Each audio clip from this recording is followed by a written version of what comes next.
Welcome back to Black Box Mobile. Today we're going to take a look at the Pixel 9 from looks, material upgrades, screen battery, and of course cameras. We will also check and see how it fares if you're coming from something like the Pixel 7. Now, keep in mind this isn't a full review or anything, but more touching on a few noticeable changes. Right off the bat, you notice the fit and finish feel a lot more premium than previous years. Though it might seem like this is way better, but it actually has more to do with the design choice. Rather than contouring glass and making its corners look round, which is impressive on its own, the design is more of a slab style, which somehow gives it a more premium feel. If you hold the Pixel 7 and rub down its surfaces, it's actually not that different. Similar shiny back with brushed aluminum rails. Like, if you feel every piece individually on each device, everything feels the same. It's funny though, because when you quickly put both phones in your hand, the 9 feels a little more premium. Again, it's more of a design choice. The 9 also feels more evenly distributed when it comes to weight, whereas the Pixel 7 seems to be slightly more mid to bottom heavy. It's really funny because if you were to have the design of the 9 for a few years and then go back to the 7 would actually seem more modern with the camera wrapping itself around the frame. You know, the glass actually bends into the frame, whereas with the 9, everything is just slabs. But there is just something about that.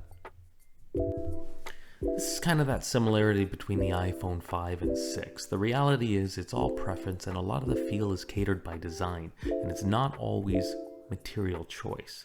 To cap off on design though, it's subtle and flashy, and it's just a very, very clean look for the Pixel. If you're coming from a Pixel 7 non-Pro, you will immediately notice a change in screen quality. The first thing we notice straight off the bat is how the rainbow effect is no longer there. This is when you're viewing the screen and then it naturally kind of shifts in your hand and you just get this prism of colors that bounce off the screen, and it looks cool, but it can lead to some headaches for some, right? Not everyone will notice it, but some people it does affect. The 9 is just cleaner. Viewing from all angles, it looks about the same with none of that rainbow effect.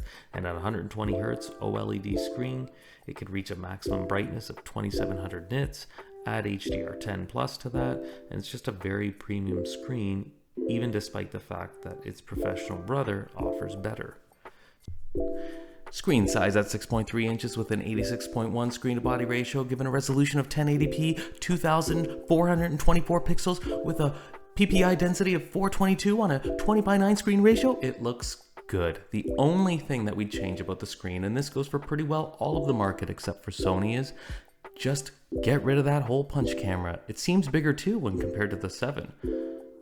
Really just missed the pop-up. Anyways, overall, it's a great screen from our experience. Very little fatigue on the eyes, especially compared to 2 years ago. Some additional specs on the Pixel 9 is the glass front, Gorilla Glass Victus 2, glass back, Gorilla Glass Victus 2, aluminum frame, IP68 dust and water resistant, up to 1.5 meters for 30 minutes. The chipset is the Google Tensor 4 with 128 gigs, 12 gigs of RAM in this model, and I believe the Pro has 16 gigs, and this comes with 128 gigs, or you can get 256 option as well. Moving over to cameras, this is another avenue where we see a big jump in camera quality. Not so much compared to the Pixel 8, but some noticeable differences to the 7. Not that the pictures were bad with the 7, but from our experience when shooting with the 7, the focus of most shots was just a very narrow window real estate space. So take a picture of a subject and sometimes part of their face would be smearing out over the side as you look over. Especially, you'll notice this when you zoom in. Another picture of an air hockey table, and the center looks great, but if you look over to the side, you can see the air holes are just way out of focus with some distortion. Almost as if there's like two shots kind of merged together, and it's just giving it some sort of blur look. Not sure if this is like this for every 7, but this was our experience on ours. One thing to note, and we didn't realize this at the time, is that macro focus mode is engaged automatically on the Pixel 9, so that's why the shot came in way more in focus compared to the 7. The 9, on the other hand, has a great area of focus, some subjects come out cleaner, and just, like I said, overall more focused, more sharp. One thing we noticed, and again, this is just personal preference, but the warm tone on the 7, the result of the pictures, just seemed a little bit more inviting than the 9. Not by much, but if you're really comparing and you're looking really closely, the 7 just had this more warmer, inviting feeling as a result of their pictures. So just a cooler tone, I guess, chosen by Google this time around. Again, this could change and everyone's phone could be a little bit different, but that's what we experienced. Video in the dark is actually better on the 7 than the 9. The 9 seems to try and pull off some sort of frame rate dip in favor of quality, but somehow it just makes the overall result look slightly more muddy. And this is mainly at night. Not sure if this will be updated, but there is a feature where the camera will lower the frame rate in a darker setting to keep the picture quality strong. So it just leads to a lot of jankiness. I guess if you turn that off, if you can, it'd be good. Otherwise, the video is great. Steady shots, good color balance, great transition when it comes to adjusting between different scenes.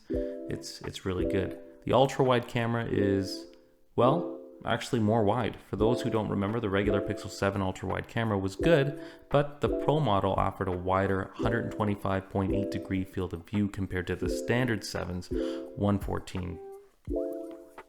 It makes a difference. The Pixel 9 has a 123 degree field of view, so you just get a little bit more width. Moving on to night mode, we see a slight improvement. Pictures have just a little more clarity to them and slightly less noise. The 7 still holds up in its own respectively though. Again, we won't focus too much on the camera side of things. It does not have a telephoto lens, but it can still take some pretty decent shots, up to at least 4 times before things start getting a little bit awkward looking, more Play-Doh-y effect. But again, it does the job. It clears the noise. If you really need a shot, it can pull it off. Otherwise, if you do take a lot of telephoto stuff, you're probably just better off going with the 5 times on the Pro 9. As far as sound goes, it has improved too, with a little more oomph to the bass at peak volume, and the 9 manages to tackle some highs and lows while keeping everything pretty well balanced. Have a listen for yourself.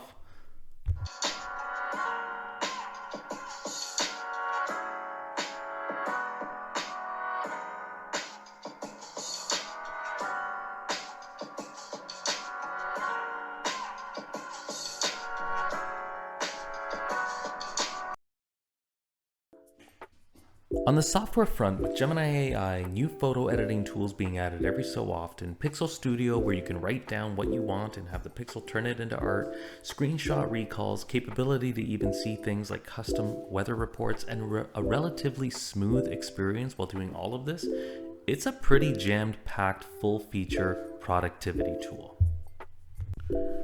Battery life has also held up well in over a 30-day period of testing. Initially, the phone comes with an Android 14 and you need to update to 15. There's no big difference with the battery depending on whichever software you remain on.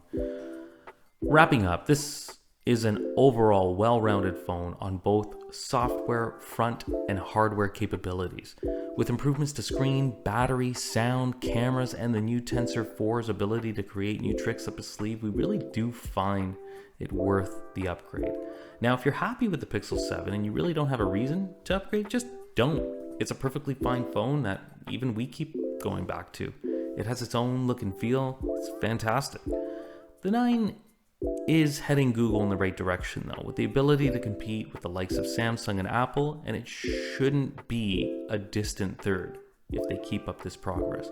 Plus, with all the deals you can find on a phone like this, it just helps justify further interest. It's funny, all phones look the same until you really start playing with them to find out their differences. Anyways, we hope you guys like this quick little look at the 9 compared to the 7, and we will catch you on the next one.